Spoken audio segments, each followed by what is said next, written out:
Hello everyone and welcome back to another video from Apps Academy.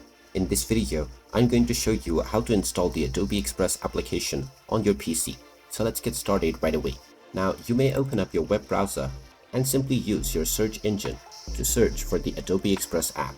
Once you search it, you will see the install on Windows or Mac button from the search results. You can simply click on this, which will take you into the Windows Store website. You may also open up the Microsoft Store on your PC and search for the Adobe Express application.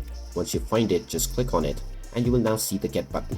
Go ahead and click on this, and this will then begin the download and installation of Adobe Express on your PC. Just wait for a while until the installation is completed, and once it is done, you will find the shortcut within your Windows applications, and you can also search for it using your Windows search.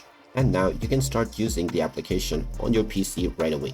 And there you have it. That is how easy it is to download and install the Adobe Express application on your PC. If you find this video helpful, make sure you hit that like button and subscribe to our channel if you haven't done so already. Also ring that notification bell to never miss another update from us. Thank you for watching, and I will see you again in the next video.